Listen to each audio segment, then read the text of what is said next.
The first time Mary heard it, she thought she was dreaming. It was late at night. Her room was dark. The whole house was quiet. Then she heard it. A whisper. Soft, slow, almost gentle. Mary. She opened her eyes. At first, she did not move. She just listened. Maybe it was the wind. Maybe it was coming from outside. Maybe her mind was playing tricks on her. Then the whisper came again. Mary. This time, she knew where it was coming from. Under the bed, Mary pulled her blanket up to her chin and stared into the darkness at the edge of the mattress. She wanted to call her mother. She wanted to scream. But fear sat in her chest and held her still. After a long minute, the room became quiet again. No movement, no sound. Eventually, Mary closed her eyes. The next day, she said nothing. She told herself it had only been a dream. But the next night, it came back. Mary.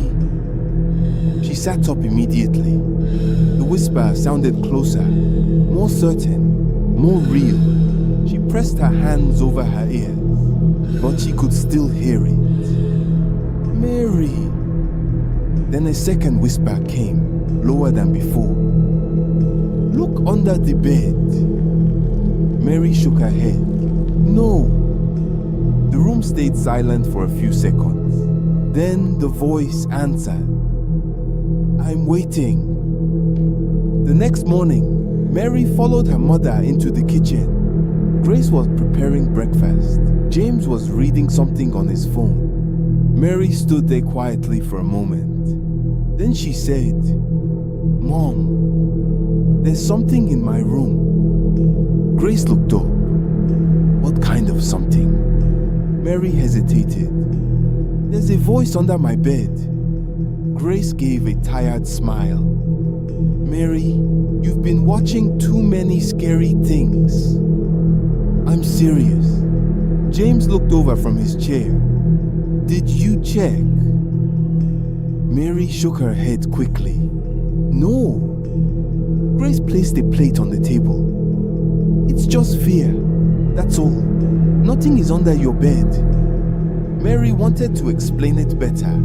Wanted to say the voice knew her name. Wanted to say it did not sound far away. Wanted to say it sounded patient. But the look on her mother's face told her it would not matter. That night, Mary left her lamp on.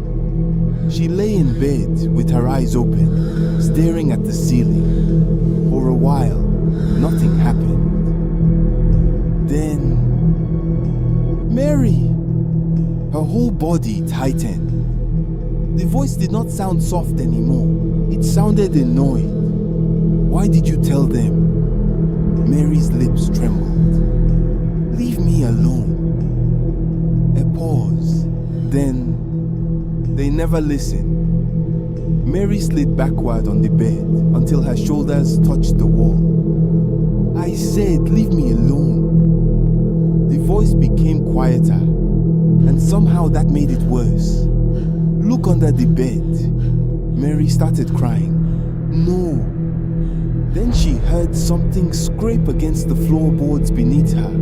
A slow, dragging sound. She jumped off the bed and ran to the door. Her father was already coming down the hallway. James pushed the door open. Mary, what happened? She pointed at the bed, shaking. It's under there. It's under there. Grace rushed in behind him. What happened? There's something under my bed. James looked at the bed, then back at her. Mary, calm down. No, I heard it again. James stepped forward.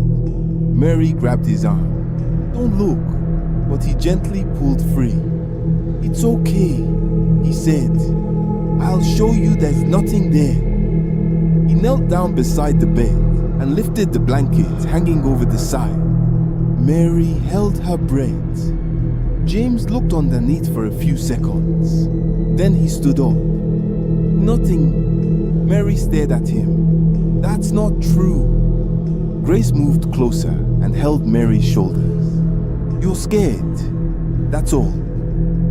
"I heard it." James checked again, slower this time. Still nothing. He stood up and sighed. "There is nothing under this bed." Mary looked from her father to the floor, to the dark space beneath the mattress. The room felt wrong. Let it out.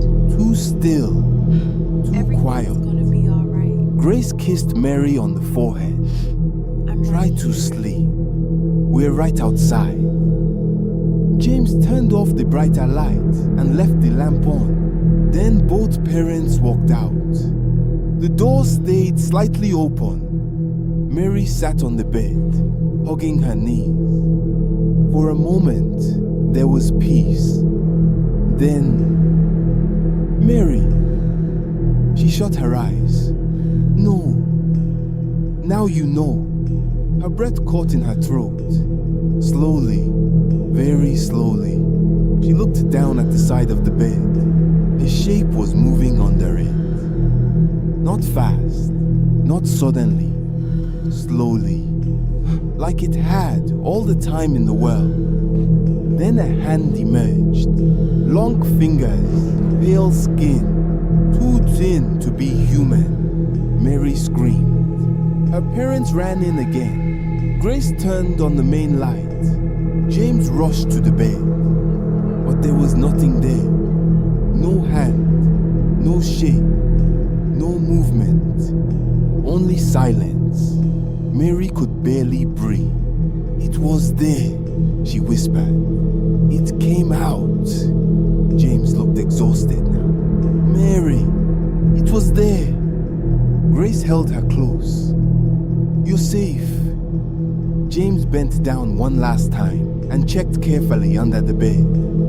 Then he stood. Empty. Mary stared at him. He really believed that. Grace guided Mary back onto the bed. "We'll stay for a minute." James stood near the foot of the bed, facing Mary. Grace turned slightly toward the door, and then Mary saw it. Not under the bed, behind her father. A tall, narrow shape, standing perfectly still. Its face was pale. Its smile was wrong. Its eyes were fixed only on her. Mary tried to speak, but no sound came out. The creature leaned closer to James's shoulder and whispered, "You should have listened." James frowned. "What is it?" Mary's eyes filled with tears. The thing smiled wider. Then the lamp flickered. Once, twice, and the room went dark.